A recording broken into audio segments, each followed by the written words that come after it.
Hello everyone, this is doctor Shilpa नागर, बाल रोग विभाग, ज्योतिर्विद्यापीठ वीमेंस यूनिवर्सिटी। आज हम सेशन 2.2 स्टार्ट करने जा रहे हैं। 2.1 सेशन में हमने पढ़ा था बाल ग्रह के बारे में, बाल ग्रह का जनरल इंट्रोडक्शन का क्लासिफिकेशन देखा था और बाल ग्रह माइक्रो ऑर्गेनिज्म में क्या सिमिलरिटी है वो देखे थे, यानी कि clinical understanding of the graha रोगा देखा था। आज हम पढ़ने जा रहे हैं ग्रह रोग की aetiopathogenesis. This lecture is for the third year classes and बाल रोग सब्जेक्ट। ओके, तो हम आगे स्टार्ट करते हैं इटियोपैथोजेनेसिस ऑफ बाल ग्रह के सेशन 2.2 से। तो स्टार्ट करने जा रहे हैं इटियोपैथोलॉजी ऑफ द ग्रह रोग या बाल ग्रह। ओके, तो स्टार्टिंग में उन्होंने बताया धात्री मात्रो प्राक प्रतिष्ठा अपचारात शोच भ्रष्ट मंगल आचार हीनान हृष्टांस्तर्जितान तड़ितान व पूजा हेतुर्हिषित कुमारान। इसमें हम देख रहे हैं कि इटियोपैथोजेनेसिस होने के कारण क्या है ग्रह रोगों के। तो ग्रह रोगों के होने के 3 कारण बताए मेनली। तो धात्री विषयक कारण हो जाते हैं और दूसरे शिशु विषयक कारण हो जाते हैं। धात्री विषय कारण में हो जाएगा कि जो धात्री है प्राक प्रदेश अपचार करती है, हाइजीन का ध्यान नहीं रखती है, शौच स्वच्छ नहीं रहती है, भ्रष्ट मंगल आचारहीन यानी कि मंगल कल्याणकारी करने वाले जो आचार हैं उनसे हीन है, उनको नहीं करती है। शिशु विषयक जो इटियोपैथोजेनेटिक फैक्टर है हमारे वह है कि बच्चे को डराने से या अधिक हंसाने से, अधिक डांटने पीटने से बालक ग्रहजुष्ट हो जाता है। तीसरी ग्रह विषय कारण आते हैं जो मेनली हिंसा रति अर्चना की आकांक्षा से ग्रहण करते हैं बच्चे को। तो ग्रह are produced by lord Shiva for the protection of his son Skandamukh. These ग्रह are plenty in number with the capacity of changing their size and shape.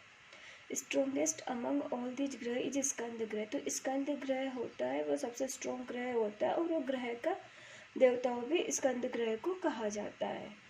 And Lord Shiva ने स्कंद ग्रह को अपॉइंट किया था मुख्य ग्रह एज ए मुख्य ग्रह या चीफ ग्रह सभी ग्रह में से, और इसको बालाधार भी बोलते हैं जो हमारा स्कंद ग्रह है। तो ये ग्रह बाधा के कारण हो गए या फिर बोलो यानी कि ये इटियोपैथोजेनेसिस हो गई ये ग्रह रोगों की।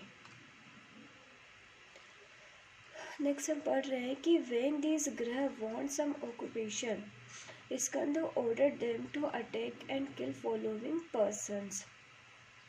इसमें बोला जा रहा है कि जो स्कंद ग्रह है ग्रहों का राजा, स्कंद ग्रह को क्यों बोला है?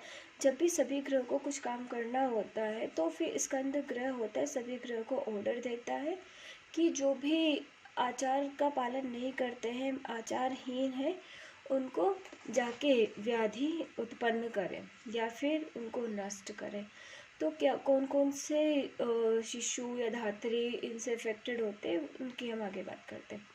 who do not worship God ancestor even on special days, या फिर जो कि धर्म का पालन नहीं करते, अधर्म करते हैं, जो भगवान की पूजा नहीं करते, या फिर जो ईट इन ब्रोकन ब्रोंज वेसल्स में खाना खाते, या पर्सन विद एंगर क्रोध करने वाले, डरे हुए या क्रूअल माइंडेड पर्सन्स में। Who roams in forbidden places जैसे कि ब्यूरियल ग्राउंड, हॉन्टेड हाउस, इनमें जो घूमने वाले इंसान या जो कि फूड लेफ्ट बाय अदर्स उनको ईट करते हो, wear the garland dresses ornaments of other, दूसरों की चीज़ों को पहनते हैं।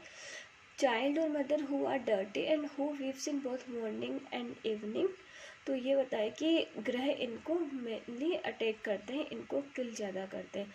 इसमें मेनली ये चीज़ें बताइए जो अनहाइजेनिक है या दूसरों से इन्फेक्शन आपको कर सकती है, जैसे कि दूसरे की माला पहनना, ड्रेस पहनना। तो दूसरे इंसान में अगर कोई इन्फेक्शन है तो आप में आ सकता है, दूसरों की तरह छोड़ा गया खाना है, या फिर जो कि ब्यूरियल ग्राउंड्स या हॉन्टेड हाउसेज है, यहाँ डार्कनेस लगभग ज़्यादा रहती है, नेगेटिव एनर्जी ज़्यादा रहती है, तो ग्रह के आक्रमण के चांसेस ज़्यादा होते हैं। Generally graha attend different shapes of animal like cat, bear, owl या फ्राइटन डे में उनसे हुए को। Generally they attack in specific days में ही ग्रह अटैक करते हैं, जैसे कि फुल मून हो गया, नो मून या इक्लिप्स में। जैसे कि it event attack during sleep, awake and during time of committing sin. All the above mythological explanation can be clinically interpreted as follow. तो हम आगे पढ़ेंगे कि mythological जो explanation है उसको किस तरीके से clinically explain कर सकते हैं। रोल ऑफ अधर्म को डिस्क्राइब करेंगे सबसे पहले कि ग्रह रोग के आक्रमण में या ग्रह जनित जो व्याधियाँ हैं उनमें अधर्म का क्या रोल होता है।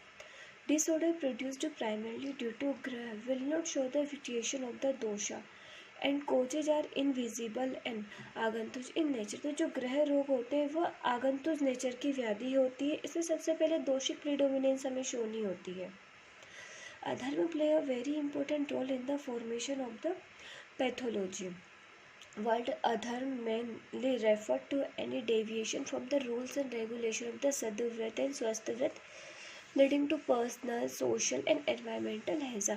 तो अधर्म का मतलब है जो हमें सदव्रत और स्वस्थव्रत के नियमों का पालन करना होता है वो हमने पालन नहीं किया, तो उनसे अगर डेविएशन होता है तो हमें पर्सनल, सोशल व एनवायरमेंटल हैजार्ड होने की संभावना होती है, which in turn will be positive factor for the disease, जिसकी वजह से हमें आगे डिजीजेज होने के चांसेस रहते हैं। All the graha roga are the outcome of such different degree of adharma acharan. तो जो ग्रह रोग होने वाले उसमें जो अधर्म होता है वो मेनली किया जाता है बेबी, मदर, धात्री और जो अटेंडेंट होते हैं उनके थ्रू, तो ग्रह रोग होने के चांसेस रहते हैं। Role of hygiene in the graha rog आगे डिस्कस करेंगे। As we know maintenance of hygiene in a baby child is always difficult होती है, owing to irregular bowel habit and other limitations. It depends on the mother for feeding and other demand related to health and hygiene. तो जो भी baby की hygiene maintain करनी है वो depend करता है उसकी मदर पे कि फीडिंग प्रोसीजर किस तरीके से वो फॉलो करती है और हाइजीन कैसे मेंटेन करके रखती है, बाउल ब्लैडर क्लियर करती नहीं करती बच्चे का, इस तरीके से। Hygiene of the mother is also equally important. तो मदर बच्चे का ध्यान रख रही है ये भी इम्पोर्टेंट है और सेल्फ हाइजीन रहना ये भी ज़्यादा इम्पोर्टेंट है। अगर हाइजीन नहीं है प्रॉपर मेंटेन तो एयर बोन, वाटर बोन या मिल्क बोन हैजार्ड हो सकते हैं at the time and so हमें maintenance of personal and social cleanliness ज़्यादा इम्पोर्टेंट है। Keeping the society educated regarding hygiene is important. और जो सोसाइटी है उसको भी हमें एजुकेट करके रखना है कि हाइजीन क्यों इम्पोर्टेंट है, क्योंकि जो लो सोशो इकोनॉमिक स्टेटस वाली कंडीशन है वहाँ पे अनहाइजीन होने की वजह से, हाइजीनिक एनवायरनमेंट नहीं होने की वजह से इन्फेक्शियस डिजीजेज ज़्यादा होती है। Certain diseases are communicable as this three baby, mother, धात्री always come in close proximity. Chances of cross infection is more and should maintain a proper hygiene। तो प्रॉपर हाइजीन से इन्फेक्शियस डिजीजेस को कम कर सकते हैं। उसके बाद है role of the manas, fearful condition of the child. तो हमने पढ़ा था कि जो शिशु फैक्टर थे बच्चे के जो कारण थे ग्रह रोग होने में, तो उसमें बच्चे का फियरफुल होना या त्रास होना वो कैसे इम्पोर्टेंट होता है। रोल ऑफ द मन in the causation of the disease is well known fact, especially the psychosomatic disorder। जो भी साइकोसोमेटिक डिसऑर्डर होने वाले उनमें जो हमारा मानस है उसका बहुत ज़्यादा इम्पोर्टेंट रोल होता है।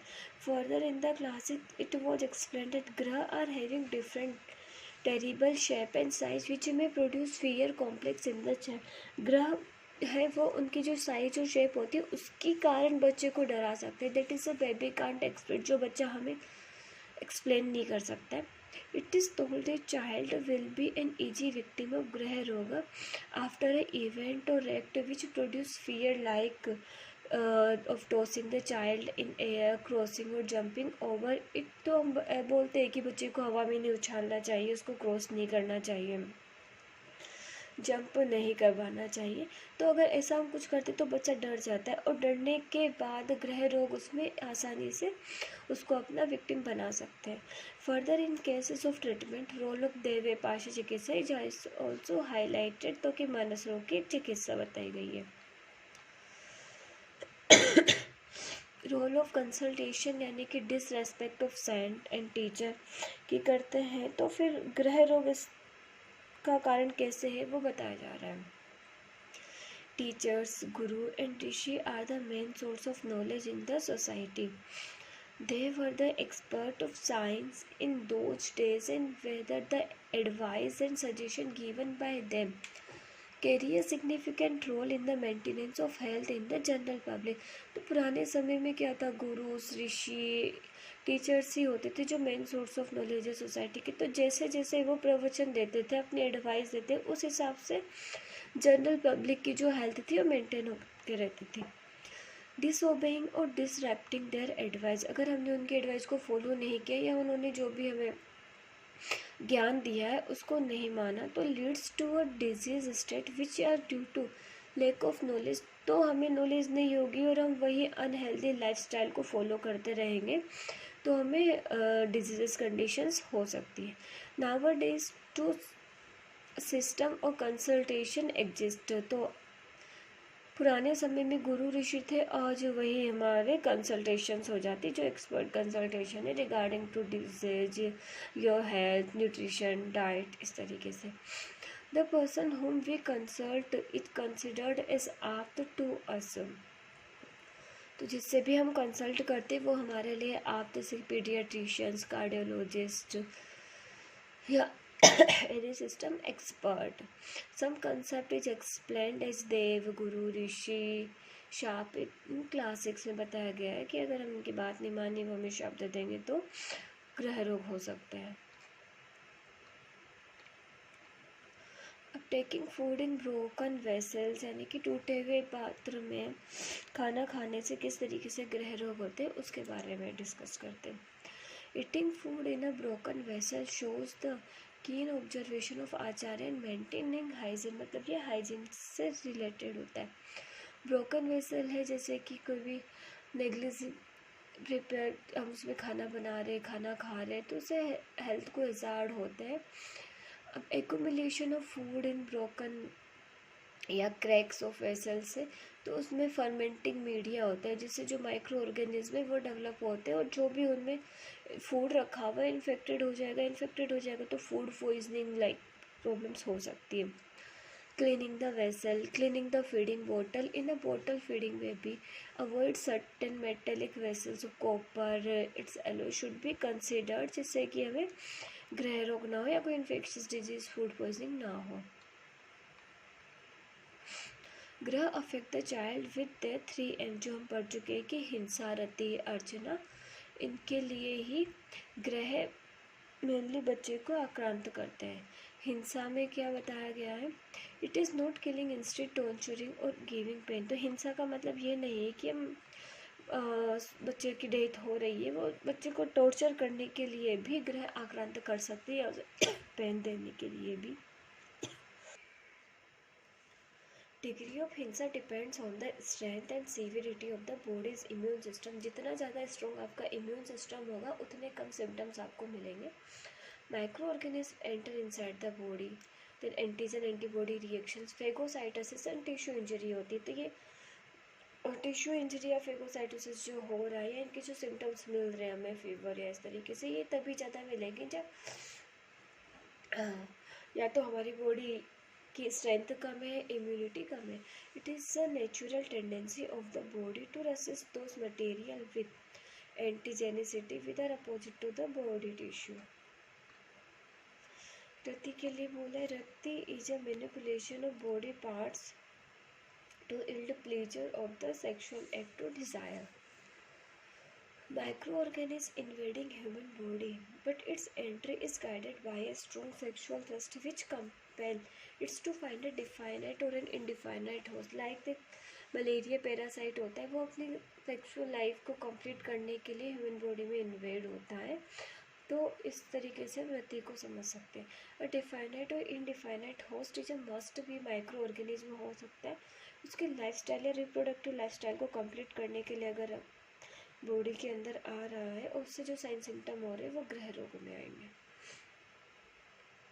अर्चना, अर्चना का मीनिंग हम मान सकते हैं नरिशमेंट या वर्शिप से लेकर।